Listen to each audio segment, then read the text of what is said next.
Amin. Haleluya. Saudara dikasih dalam Tuhan, sama-sama bilang sama saya, El Shaddai menyertai saya. Sama-sama letakkan tangan kanan kita di dada, sama-sama bilang sama saya, El Shaddai menyertai saya. Tahukah saudara, ketika Allah yang Maha Kuasa itu menyertai hidup kita, maka kita dapat berkata, Tuhan, aku tahu sekalipun 1000 lebah di sisi kiriku, 10.000 lebah di sisi kananku, itu tidak akan menimpaku. Sebab ada tangan Tuhan. El Shaddai punya tangan yang akan menjagaku. El Shaddai punya tangan yang akan memelihara hidupku. El Shaddai punya tangan yang akan membela perkaraku. Amin saudara. Ketik di kolom komentar, aku punya Tuhan yang besar. Haleluya. Mari ambil Alkitab kita sama-sama. Saudara yang dikasih dalam Tuhan. Yes, El Shaddai menyertaiku. Haleluya. Kita bersyukur karena setiap kali kita ada dalam hadirat Tuhan, ada sukacita, ada pengharapan. Betul, masih ada doa-doa yang sampai saat ini belum dijawab. Tapi kita percaya, kita hidup bukan karena melihat, kita hidup karena percaya. Itu sebabnya kita tidak mau digoncang dengan keadaan apapun yang kita lihat, karena kita memandang salib Kristus. Yesus berkata, aku memegang tangan kananmu dan memberikan engkau kemenangan. Imamat pasal 13. Hari ini kita ada dalam Imamat pasal 13. Di ayat yang ke-47 sampai dengan ayat terakhir, saudara ya. Banyak hal yang kita sudah pelajari dalam Imamat pasal 13 ini, saudaraku. Dan saya rindu agar setiap kita terus mendalami setiap renungan-renungan yang kita dapati setiap hari. Karena itu saya sengaja bagikan kembali di YouTube channel saya, Bapak Ibu yang kemarin-kemarin ketinggalan di dalam bahasan secara khusus Imamat 13 ini. Bapak Ibu bisa lihat kembali di YouTube channel saya bagikan di sana. Sehingga kita bisa kembali lagi menggali, kita kembali lagi mendapatkan rema, dan kembali lagi terus dibenahi hidup kita ya. Banyak hal yang kita pelajari dari secara khusus di pasal 13 ini tentang penyakit kusta. Yang selalu saya sampaikan bahwa Alkitab bicara tentang penyakit kusta bukan hanya bicara tentang medis, bukan hanya bicara tentang sakit penyakit, tapi juga bicara tentang dosa, bicara tentang teologis hubungan Allah dengan manusia ya. Lihat dalam Imamat pasal 13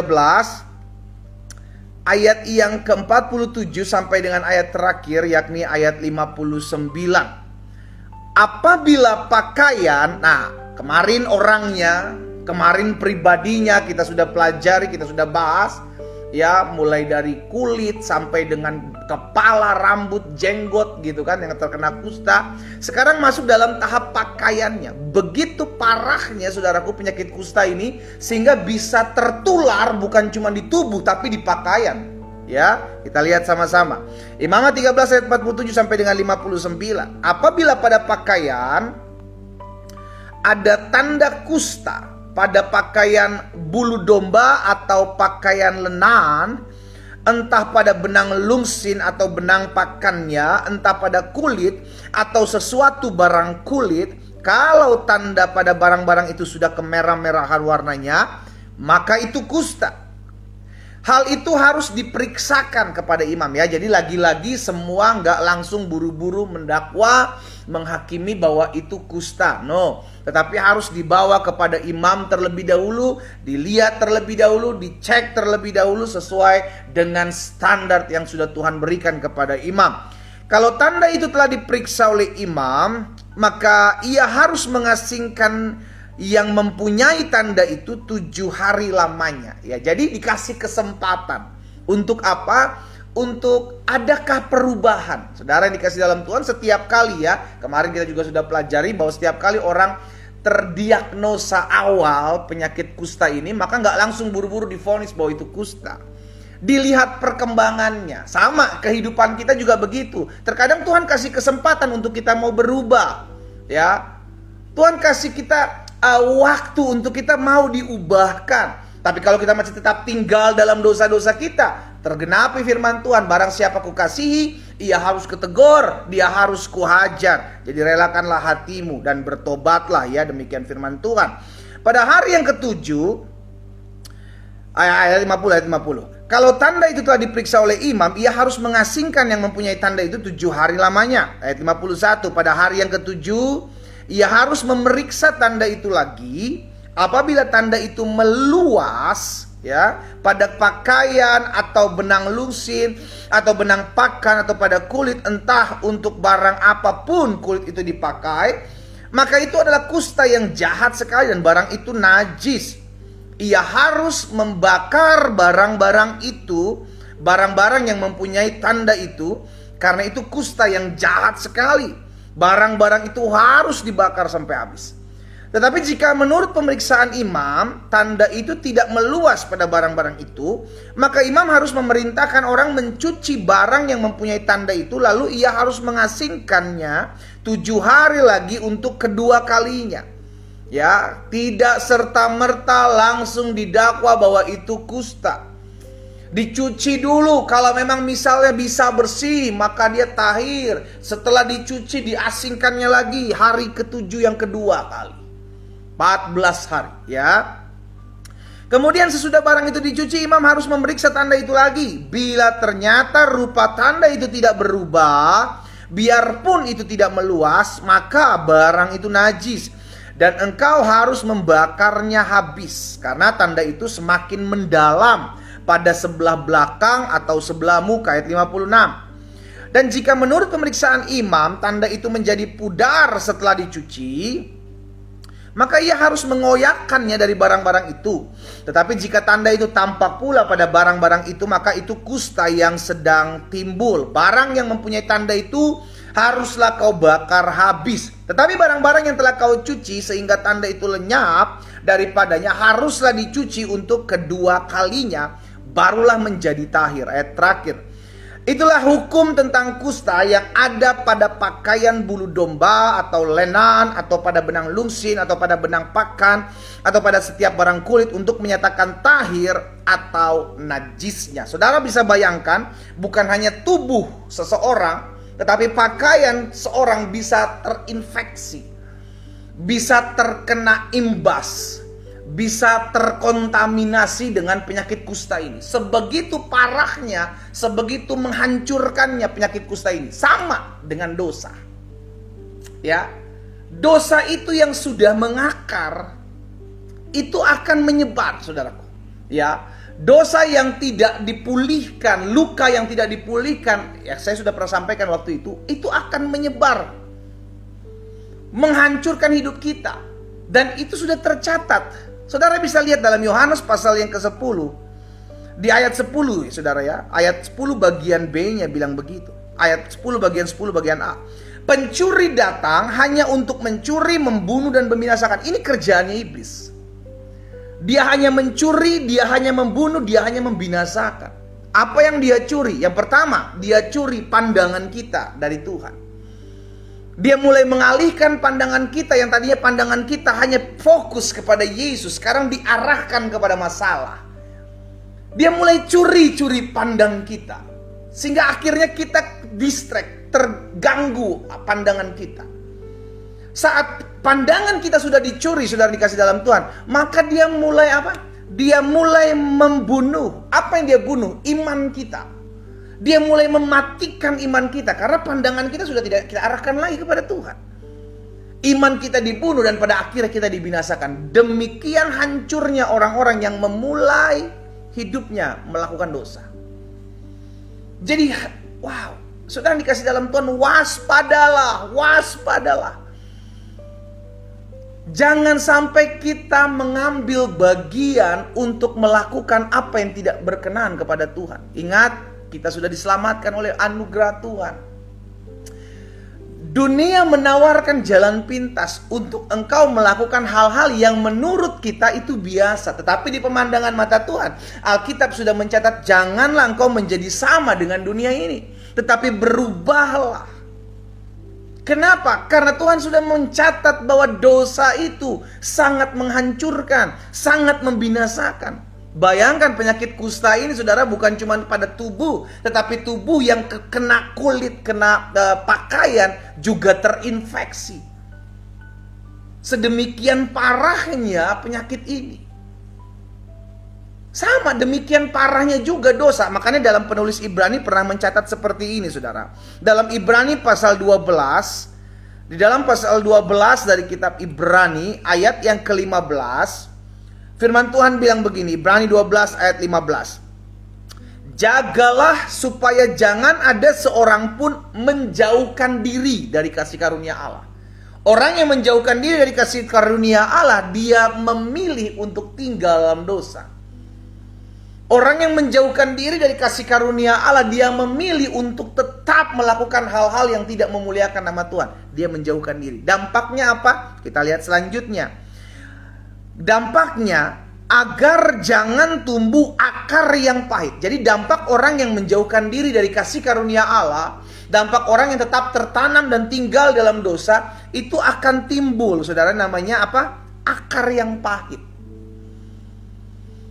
Akar yang pahit inilah nantinya Alkitab katakan selanjutnya akan menimbulkan kerusuhan dan ujung-ujungnya mencemarkan banyak orang. Dampaknya cuma satu nih. Orang yang menjauhkan diri dari kasih karunia Allah, tetapi akhirnya orang yang satu ini yang menjauhkan diri dari kasih karunia Allah mulai mencari jiwa juga. Jangan lupa, Alkitab katakan iblis berkeliling sama seperti singa, mencari orang. Ya, iblis cari jiwa juga, mencari orang yang dapat ditelannya, yang dapat dimakannya, yang dapat diintimidasinya. Untuk apa? Untuk dia nanti juga cari orang lain. Itu hukumnya.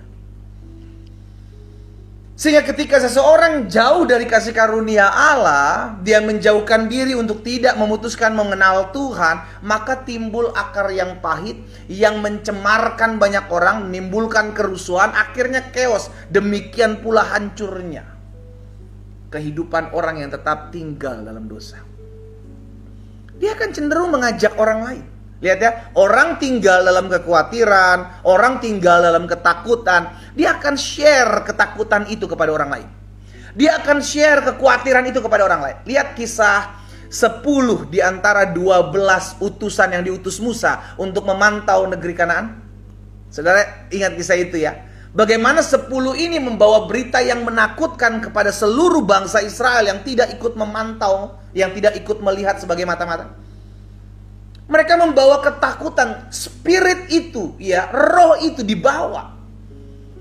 Jadi kalau orang yang tinggal dalam dosa, dia akan mengajak orang lain juga untuk ikut bersama-sama dengan perbuatannya, saudaraku. Dan itu nggak bisa enggak. Makanya Alkitab udah ajar, hati-hati, janganlah kakimu melangkah ke tempat-tempat di mana ada orang-orang berdosa di sana. Supaya apa? Supaya engkau tidak mengikuti tingkah lakunya. Karena otomatis mereka akan mengajak setiap kita ikut serta dengan perbuatan-perbuatan mereka. Saudara dikasih dalam Tuhan. Itu bahayanya. Gitu kan? Sama penyakit kusta juga. Ketika terkena pakaian yang dipakai, itu bukan cuma tubuhnya yang najis, pakaian tersebut juga ikut najis. Jadi begitu damage-nya, begitu merusaknya, begitu menghancurkannya kusta ini. Sama itu dengan dosa. Karena itu kita mesti lepas. Cara lepasnya bagaimana? Ada satu pribadi yang membuka tangannya dan berkata, "Mari kepadaku, semua yang letih lesu dan berbeban berat, aku akan memberikan kelegaan kepadamu." Dan pribadi itu adalah Yesus. Yesus datang agar umat manusia terbebas dari dosa. Itu sebabnya kita yang sudah tahu kebenaran, ayo datang sama Yesus. Kita yang sudah tahu kebenaran, ayo rindu untuk dipulihkan. Dia Allah yang sanggup melepaskan kita dari setiap dosa dan pelanggaran kita. Ya, ingat, dosa itu menghancurkan, saudara yang dikasih dalam Tuhan. Dosa itu sangat-sangat jahat. Dosa itu sangat-sangat merusak. Apa yang dosa rusak? Yang pertama, yang dosa buat hancur, yang dosa buat rusak adalah hubungan. Baik hubungan kita dengan Allah maupun hubungan kita dengan sesama. Coba lihat, hubungan kita dengan Allah itu terpisah, itu dirusak. Ya, di dalam Yesaya 59 ayat 1 dan ayat yang kedua. Yesaya 59 ayat 1 dan ayat 2. Perhatikan. Sesungguhnya tangan Tuhan tidak kurang panjang untuk menyelamatkannya, dan pendengarannya tidak kurang tajam untuk mendengar. Baik tangan maupun telinga Tuhan itu bisa menjangkau kita, sangat-sangat bisa.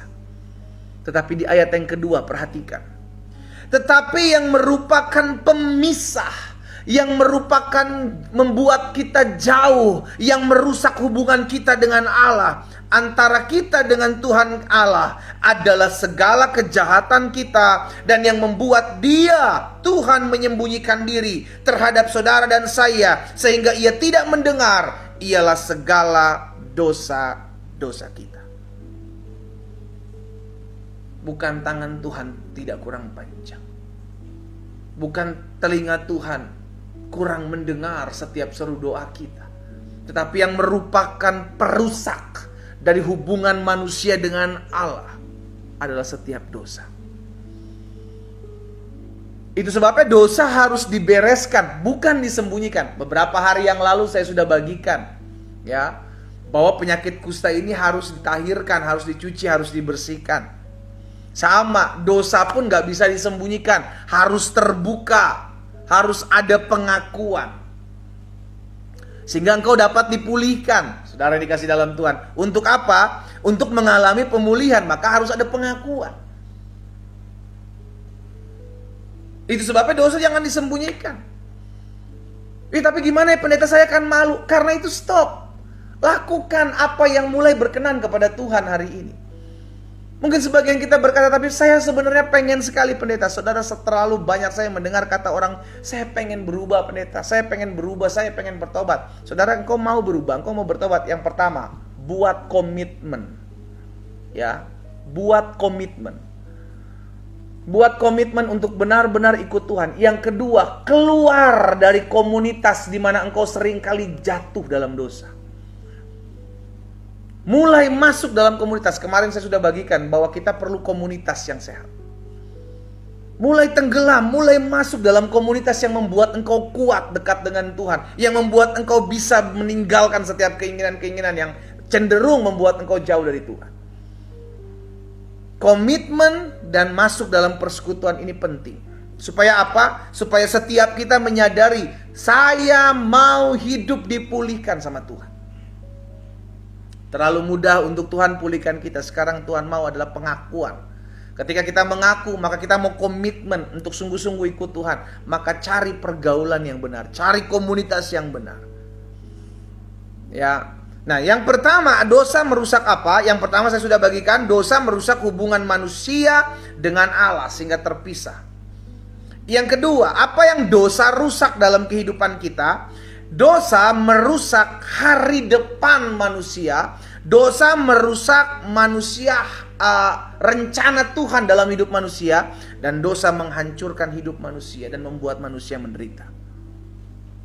Lihat dalam kisah Adam dan Hawa, saudara yang dikasih dalam Tuhan. Ketika mereka makan buah yang menjadi larangan Tuhan untuk dimakan, dia melanggar ketetapan Tuhan. Apa yang terjadi? Coba kita lihat Kejadian 3. Kejadian pasal 3. Kejadian pasal 3 di ayat yang ke-16 dan 17. Coba lihat. Kejadian 3 ayat 16-17 bilang begini. Firman Tuhan kepada Hawa, kepada perempuan itu, susah payahmu semenjak mereka makan buah pengetahuan ini. Saudaraku, mereka jatuh dari dalam dosa, maka ada hukuman, ada punishmentnya yang mereka terima. Dan salah satunya ini, lihat ya, firmannya kepada perempuan, kepada manusia, kepada Hawa, bilang begini. Susah payahmu waktu mengandung akan kubuat sangat banyak. Dengan kesakitan engkau akan melahirkan anakmu, namun engkau akan birahi kepada suamimu dan ia akan berkuasa atasmu. Ini hukuman kepada Hawa karena perbuatan dosa. Bukan cuma Hawa yang kena, Adam pun kena, laki-lakinya pun kena. Ayat 17. Lalu firmannya kepada manusia itu, karena engkau mendengarkan perkataan istrimu dan memakan dari buah pohon yang telah kuperintahkan kepadamu, jangan makan daripadanya. Maka terkutuklah tanah karena engkau. Dengan bersusah payah engkau akan mencari rezekimu dari tanah seumur hidupmu. Karena dosa rencana Tuhan hancur dalam hidup manusia. Karena dosa, manusia menderita. Karena dosa hidup manusia susah. Karena dosa hidup manusia terpuruk. Karena dosa, rencana Allah dalam hari depan manusia itu gagal. Semua karena dosa. Jadi yang pertama, dosa merusak hubungan manusia dengan Allah. Yang akhirnya kita gampang minder, gampang stres, gampang terpuruk, gampang takut, gampang khawatir. Kenapa? Karena hubunganmu dengan Tuhan tidak baik. Saudara, kalau kita sadar hubungan kita dengan Tuhan baik, maka kita tahu kok ada Tuhan, ada penyertaan Tuhan dalam hidupku kok. Tuhan pasti tolong aku kok dalam setiap apa yang aku hadapi. Itu kalau hubungan kita dengan Tuhan baik. Nah, yang membuat rusaknya hubungan manusia dengan Tuhan itu dosa. Jadi perhatikan. Kalau hari-hari ini mungkin kita sedang jauh dari Tuhan, coba cek apa yang menjadi kelakuan kita. Mungkin sedang ada sesuatu yang kita lakukan yang tidak berkenan kepada Tuhan. Yang kedua, apa yang dosa rusak dalam kehidupan kita? Masa depan kita dirusak oleh dosa. Tuhan bilang sama Yosua, renungkanlah firman itu siang dan malam, supaya engkau tidak menyimpang ke kanan dan menyimpang ke kiri, supaya hidupmu berhasil dan apapun juga yang kau buat, tangan Tuhan menyertai hidupmu. Ada keberhasilan, ada keberuntungan tatkala orang hidup tidak menyimpang ke kanan dan ke kiri. Sesuai dengan ketetapan Tuhan, dia berjalan sesuai dengan firman Tuhan, maka ada keberhasilan, ada keberuntungan. Kapan? Ketika hidup dalam kebenaran. Yosua diingatkan oleh Tuhan, jangan kau menyimpang ke kanan, jangan kau menyimpang ke kiri. Jangan kau melakukan sesuatu yang tidak berkenan kepada Tuhan.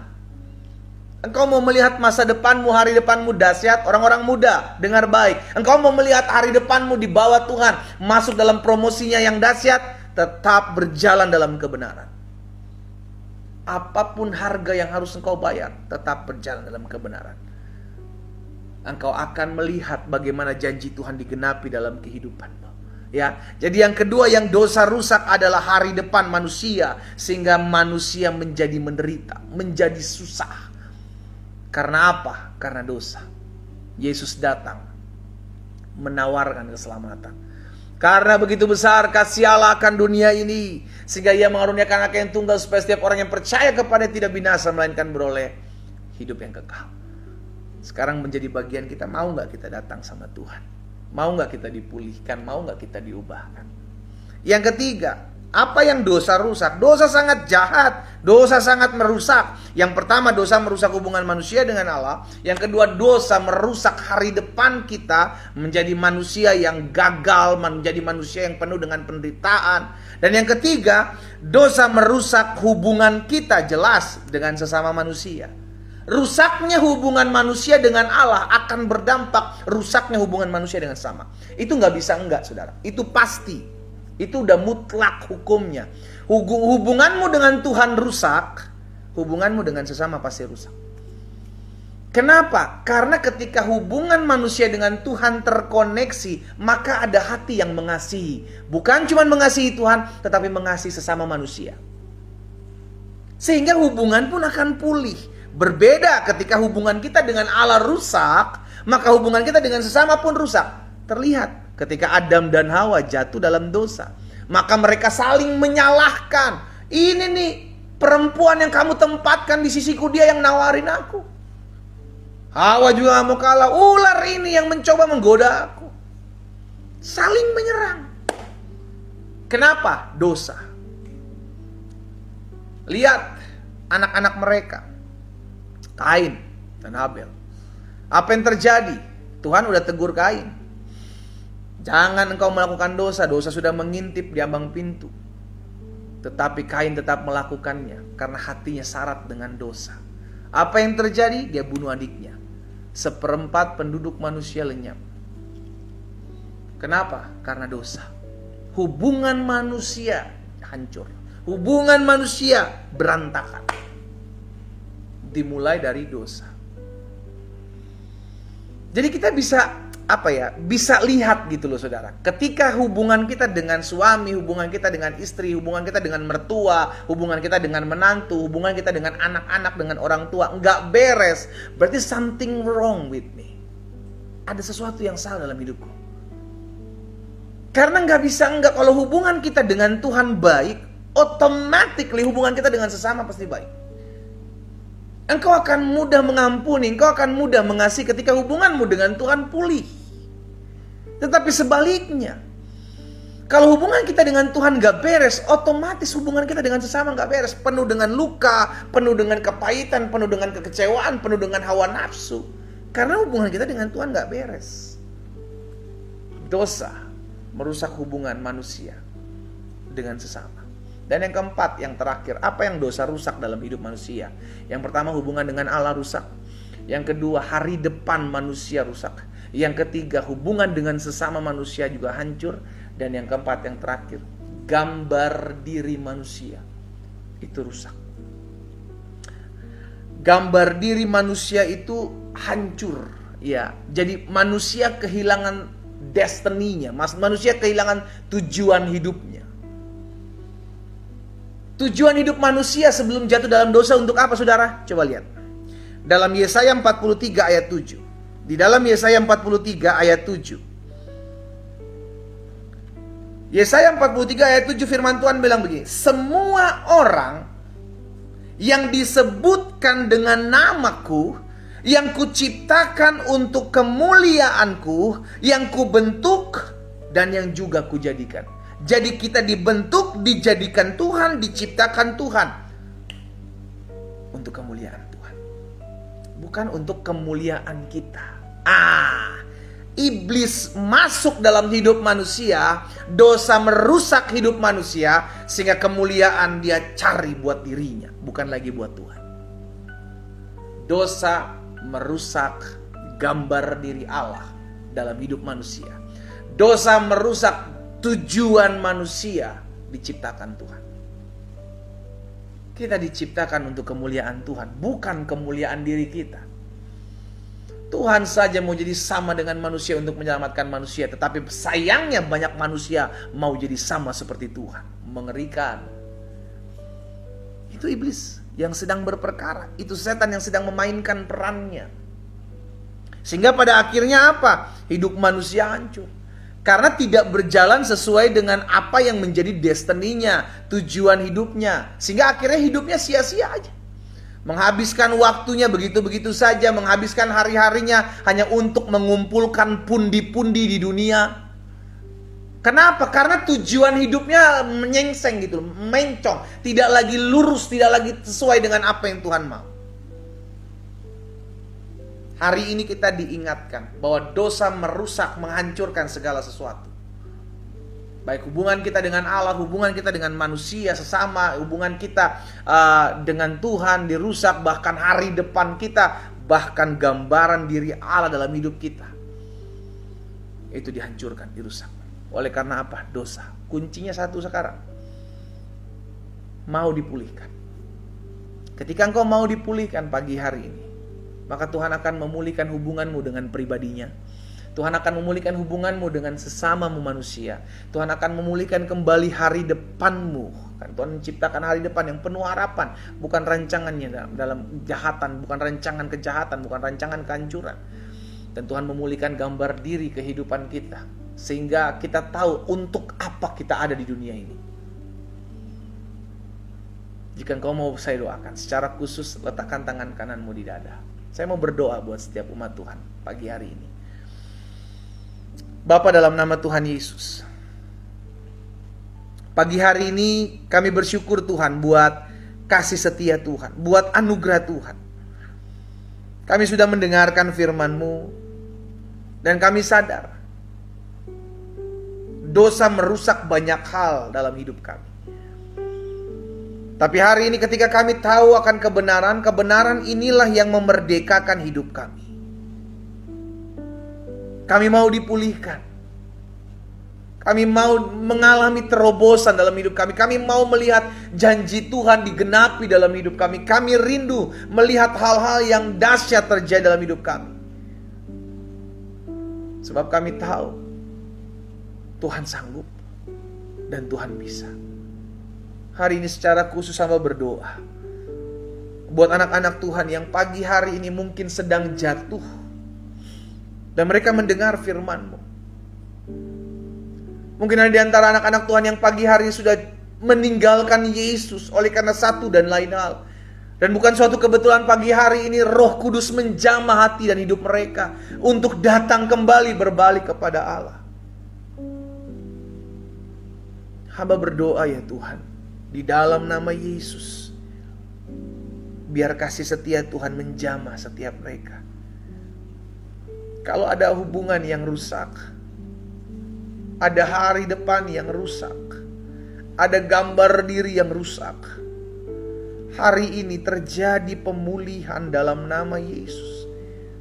Dalam nama Yesus. Engkau yang rindu mengadakan rekonsiliasi dengan Tuhan pagi hari ini, letakkan tangan kananmu di dada. Saya berdoa secara khusus buat saudara. Hanya engkau yang rindu dipulihkan, hanya engkau yang rindu mengalami rekonsiliasi pemulihan dengan Tuhan. Karena biar bagaimanapun yang perlu dipulihkan pertama kali hubungan kita dengan Tuhan. Jika itu adalah dirimu, taruh tangan kananmu di dada. Hamba berdoa di dalam nama Yesus. Ada anak-anak Tuhan yang pagi hari ini secara sadar datang kepadamu ya Tuhan, untuk minta dipulihkan. Ada anak-anak Tuhan yang hari-hari ini sedang jauh dari Tuhan.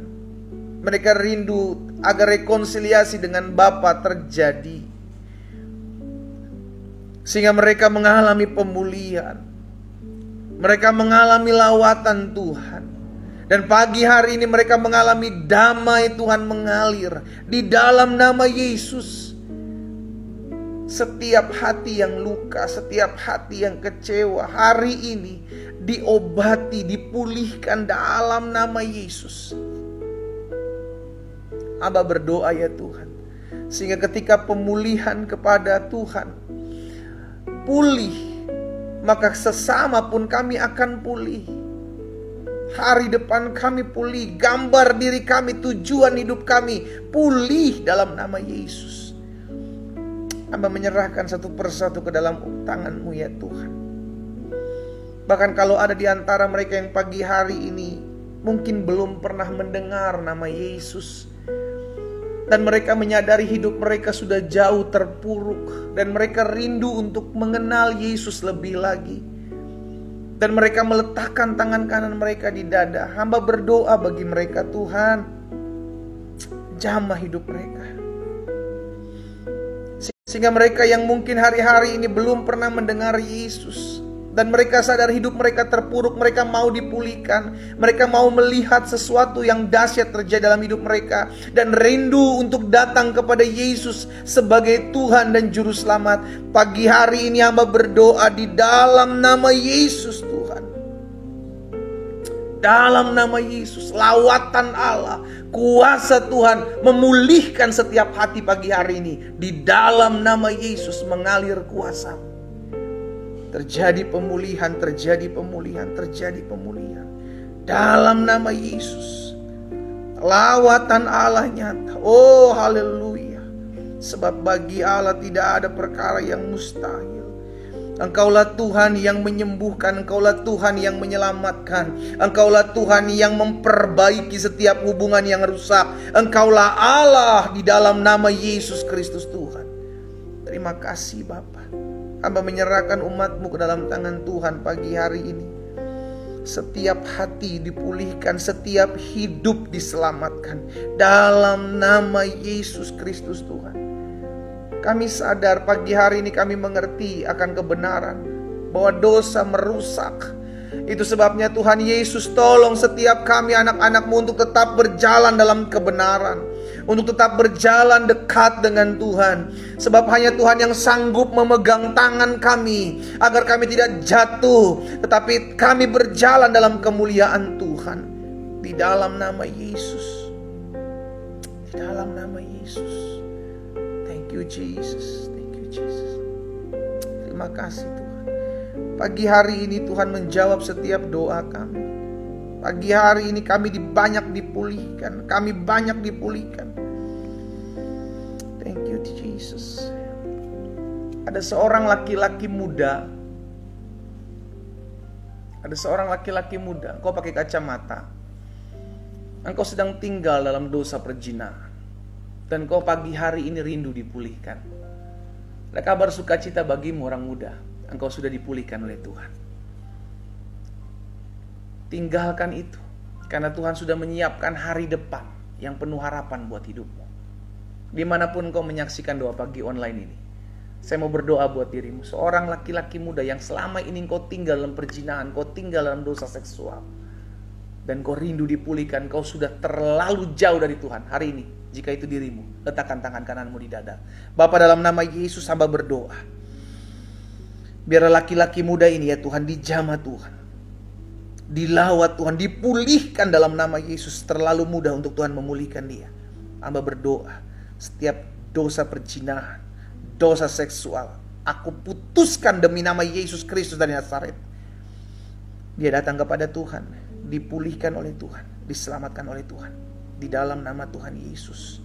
Terima kasih Tuhan. Terima kasih Tuhan. Kau baik, kau baik, kau baik. Terima kasih Tuhan Yesus. Terima kasih. Ada seorang wanita berambut ikal. Selama ini kau tinggal dengan suami orang. Tuhan mau memulihkan hidupmu. Jangan takut. Ekonomimu Tuhan pelihara. Janji firman Tuhan jelas, dialah Allah yang memelihara hidup orang-orang yang takut akan Tuhan. Karena dengan ketakutanmu yang tidak mendasar ini, engkau tetap terikat dengan suami orang. Dan Tuhan gak mau hal itu terjadi. Tuhan mau dan Tuhan rindu untuk memulihkan hidupmu wanita. Ya, siapapun engkau wanita yang berambut ikal, yang pagi hari ini bergabung dalam doa pagi online, dimanapun engkau berada, Tuhan mau memulihkan hidupmu. Tuhan mau engkau berbalik. Tuhan mau engkau dipulihkan. Jangan takut, Tuhan pelihara hidupmu. Tuhan bisa pakai apapun, Tuhan bisa pakai siapapun. Jangan sampai dosa merusak hubunganmu dengan Tuhan, membuat engkau hidup dalam kehancuran. Hari ini jika engkau mau tahu, engkau mau berubah, engkau sadar dan engkau salah, engkau mau dipulihkan, letakkan tangan kananmu di dada. Bapa, dalam nama Yesus hamba berdoa. Seorang wanita berambut pendek ikal ini, dia hidup dengan suami orang, tapi dia rindu dipulihkan. Tuhan buka jalan bagi perempuan ini di dalam nama Yesus. Karena Tuhan sudah menyediakan hari depan, masa depan yang gilang gemilang. Di dalam nama Yesus, Tuhan pelihara dia dengan cara-caramu yang ajaib. Di dalam nama Yesus. Di dalam nama Yesus. Dalam nama Yesus. Dalam nama Yesus. Tinggalkan dosa. Engkau akan melihat Tuhan pulihkan hidupmu. Tuhan angkat hidupmu dari jauh dari segala apa yang kau bayangkan dan pikirkan. Juga ada seorang ibu yang hari ini engkau sedang berselisih dengan mertuamu. Hari ini saya mau berdoa ya buat seorang ibu yang sedang ribut, sedang bertengkar dengan menantunya. Tuhan mau pulihkan. Dan kau sadar kau salah. Jika itu dirimu, taruh tangan kananmu di dada. Saya mau berdoa. Bapa, dalam nama Yesus, hamba berdoa buat ibu ini. Tuhan pulihkan. Hatinya Tuhan jamah dengan damai, sehingga dia dapat mengampuni menantunya di dalam nama Tuhan Yesus. Sehingga hubungan mertua dengan menantu ini pulih dalam nama Yesus. Sehingga kasih Tuhan mengikat mereka. Mereka mengalami kuasa. Mereka mengalami lawatan Allah. Di dalam nama Tuhan Yesus Kristus. Terima kasih Bapa. Hamba berdoa menyerahkan setiap umatmu satu persatu ke dalam tangan Tuhan yang kuat. Tuhan campur tangan dalam kehidupan setiap mereka. Ada berkat-berkat Tuhan. Ada anugerah Tuhan. Ada pertolongan Tuhan dalam hidup setiap kami. Secara khusus hamba berdoa biar Tuhan jaga rumah tangga dari anak-anak Tuhan.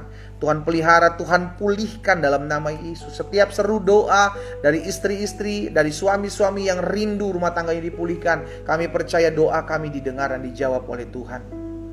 Selama kami berjalan dalam kebenaran, selama kami berjalan dalam terang firman Tuhan, maka tidak ada satupun kemustahilan yang akan Tuhan kerjakan. Dalam nama Yesus selalu ada kuasa yang dinyatakan dalam kehidupan kami.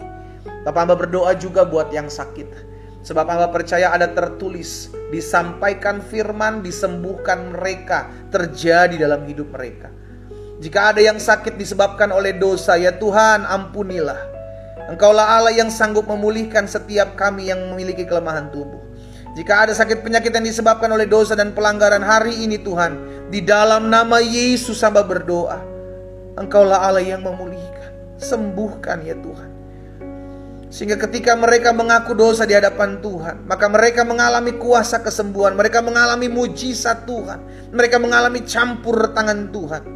Di dalam nama Yesus Kristus Tuhan. Terima kasih Bapa yang baik. Terima kasih Yesus.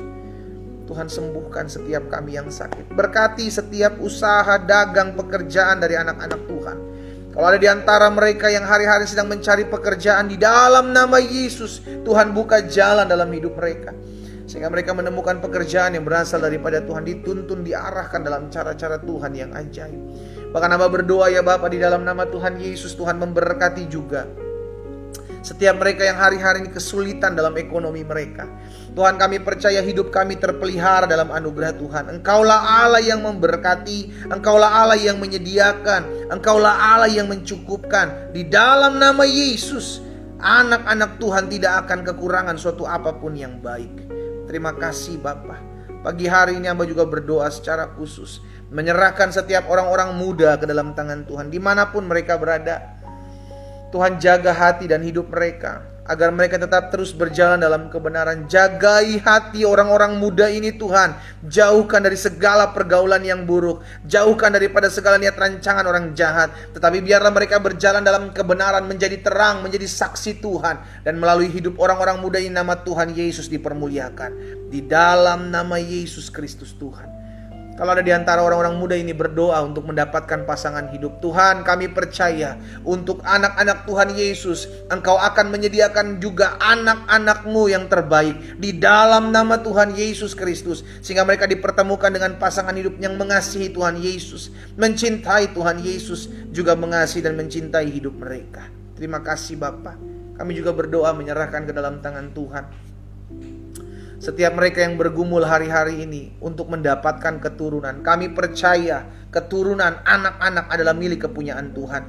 Itu sebabnya kami satukan hati kami memohon belas kasihan Tuhan, memohon berkat dari Tuhan. Diberkatilah dan dibukakanlah kandungan setiap istri-istri yang merindukan keturunan. Di dalam nama Yesus Kristus Tuhan, bagi mereka turun mujizat Tuhan. Diberkatilah kesehatan reproduksi anak-anak Tuhan. Di dalam nama Yesus, terima kasih Tuhan. Kami percaya mujizat-Mu masih terjadi. Kami percaya ada kuasa, ada lawatan, ada damai Tuhan, ada berkat-berkat Tuhan di dalam orang-orang yang menaruh harapan kepada Tuhan.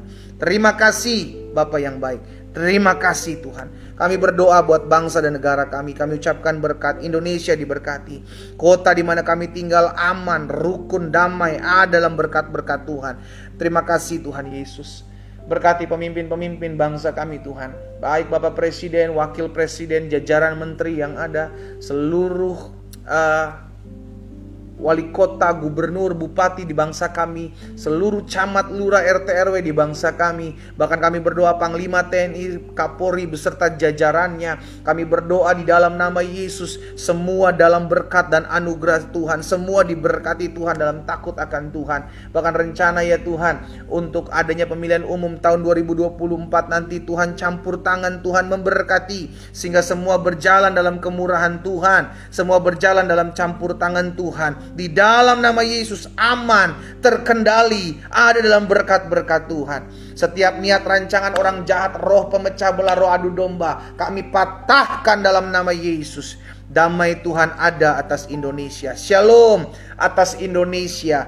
Damai Allah ada atas bangsa kami. Terima kasih Tuhan Yesus. Kami percaya ada berkat-berkat-Mu atas bangsa kami. Terima kasih Bapa. Gereja-gereja hamba-hamba Tuhan di mana-mana tempat, berkati ya Allah. Sehingga kami terus bergandengan tangan menegakkan kerajaan-Mu di muka bumi dalam kebenaran dan kasih. Terpujilah Tuhan. Bahkan kami berdoa ya Tuhan, masih jiwa-jiwa yang masih jauh dari Tuhan, selamatkan. Kami lihat ada tuaian jiwa-jiwa di akhir zaman ini. Ada banyak orang yang belum mengenal Yesus, datang kepadamu, menerima Engkau sebagai Tuhan dan Juru Selamat. Dan kami berdoa dalam nama Yesus, Tuhan berperkara. Terima kasih Bapa. Kami berdoa dan kami aminkan apa yang kami doakan terjadi. Di dalam nama Yesus Kristus Tuhan, kami berdoa dan bersyukur. Sama-sama kita katakan amin. Haleluya. Saudara yang dikasih dalam Tuhan, kita sudah mendengarkan firman Tuhan. Ayo lakukan. Stop bermain-main dengan dosa. Ingat, tidak ada yang baik dari dosa. Mungkin kau bilang, oh api enak pendeta, kok nggak ketahuan. Hati-hati, apa yang kau tabur engkau akan menuainya. Ya, pesan saya sebagai hamba Tuhan hari ini, ayo pulihkan hubunganmu dengan Tuhan. Ketika hubunganmu dengan Allah pulih, maka hubunganmu dengan sesama pulih, masa depanmu pulih, gambar dirimu dalam hidupmu pulih, dan segala yang terbaik Tuhan sudah sediakan dalam hidup kita. Doa saya menyertai kita semua. Kita kembali ketemu besok pagi jam 4.30 waktu Indonesia bagian Barat. Jika engkau terberkati melalui program doa pagi online ini, bagikan kembali, ajak rekan-rekanmu, keluarga, kerabatmu untuk menikmati berkat-berkat Tuhan di pagi hari ya. Doa saya menyertai kita semua. Selamat pagi, selamat beraktivitas, dan Tuhan Yesus memberkati kita. Shalom.